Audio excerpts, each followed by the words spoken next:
Society today is composed of a series of institutions.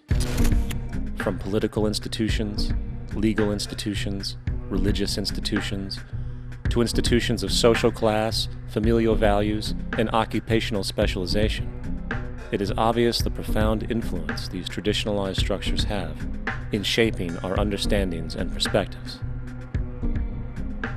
Yet, of all the social institutions we are born into, directed by, and conditioned upon, there seems to be no system as taken for granted and misunderstood as the monetary system. Taking on nearly religious proportions, the established monetary institution exists as one of the most unquestioned forms of faith there is. How money is created, the policies by which it is governed, and how it truly affects society are unregistered interests of the great majority of the population.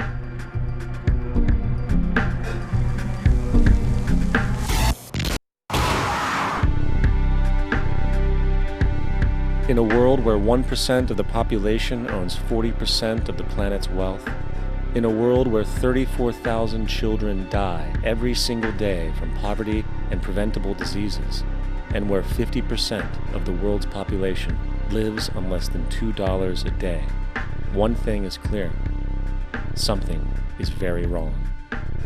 And whether we are aware of it or not, the lifeblood of all of our established institutions, and thus society itself, is money.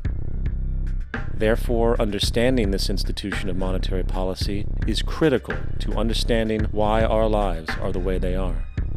Unfortunately, economics is often viewed with confusion and boredom. Endless streams of financial jargon, coupled with intimidating mathematics, quickly deters people from attempts at understanding it. However, the fact is, the complexity associated with the financial system is a mere mask, designed to conceal one of the most socially paralyzing structures humanity has ever endured.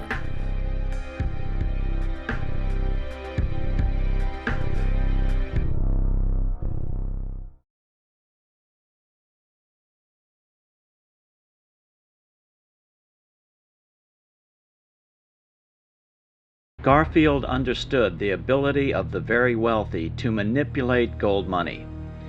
He investigated the cause of the Black Friday gold market scandal of 1869, when financier Jay Gould and others cornered the gold market, causing wild fluctuations in the price. This is a photograph of the actual quote board from the New York gold trading room, which Garfield introduced as evidence during a congressional investigation the following year. This is Garfield's handwriting. After his inauguration, he slammed the money changers publicly in 1881. Whoever controls the volume of money in any country is absolute master of all industry and commerce. And when you realize that the entire system is very easily controlled, one way or another, by a few powerful men at the top, you will not have to be told how periods of inflation and depression originate. Garfield understood, perhaps only coincidentally, however, within a few weeks of making this statement on July 2nd, 1881, President Garfield was assassinated. What you're talking about transcends governments. It's as if that they use governments when it's convenient, but discard them when it's not.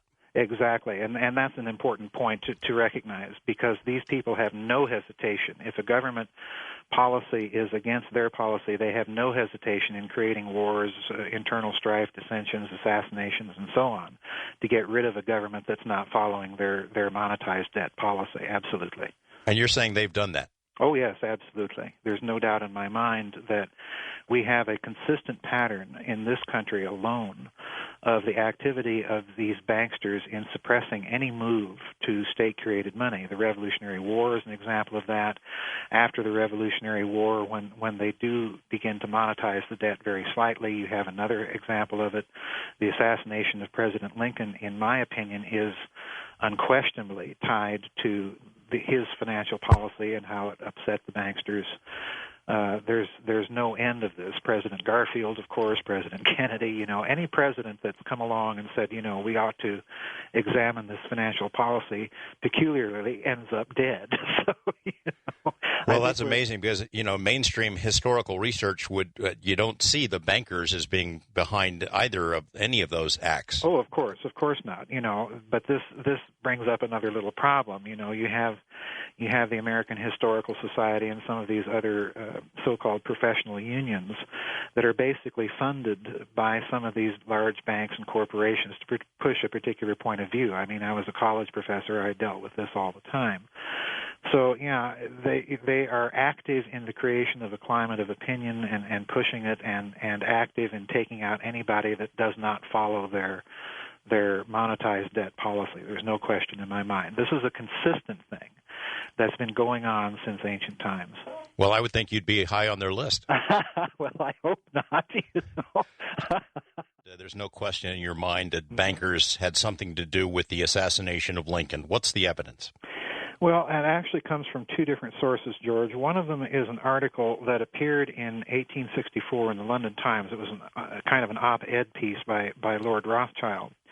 And he lamented the fact that Lincoln was funding or financing the Civil War by issuing these debt-free greenbacks. And he called it an aberration, and it had to be dealt with. In other words, it had to be put an end to.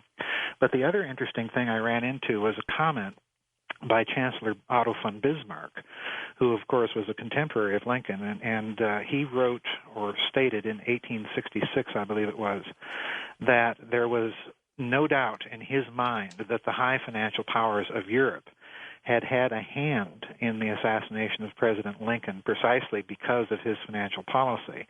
Well, considering the source, that it's coming from here, the Chancellor of Prussia, this is a man that's rather well connected to those high financial powers. And for him to say something like that and say it on the record, to me, is pretty persuasive.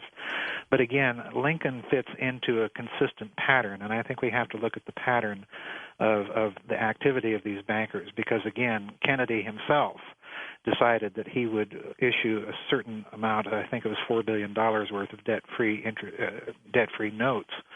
And 6 months later, of course, he ends up dead in Dallas. President Garfield said something similar to both men, and he ended up dead only 3 months into his presidency. So I think we're looking, one time is maybe coincidence, but 3 times I think we're looking pretty much at a pattern here. So, yeah, these bankers have spared no effort in getting certain nations to adopt their fiscal policy. So if the bankers can take out a national leader like a president, I suppose they can also build one up. The interesting thing is not only did Wall Street play a significant role in bankrolling the Nazi Party in some of its election campaigns, but the interesting thing is that Hitler, once he took power, turned on those backers because very quickly he made the connection. Nazi Germany is an interesting state in this regard to make the connection between open system physics and open system finance. Because, of course, they did establish those departments of the SS to investigate so-called zero-point energy. And at the same time, nearly the same time that they did that, Hitler had the state itself issue what were called labor treasury certificates. And these things essentially circulated like money inside of Nazi Germany. But because they were issued by the state, they were essentially debt-free.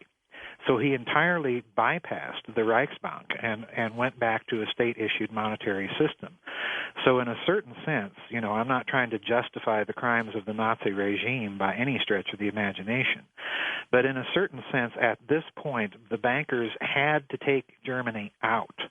Because if that doctrine had spread to other countries, of course, there would have been prosperity galore, and they would not have ended up at the top of the heap. I mean, my word, right now, 10 years ago, there was approximately something like 17% of the wealth of the country was in the hands of the bankers. Now it's almost 60%.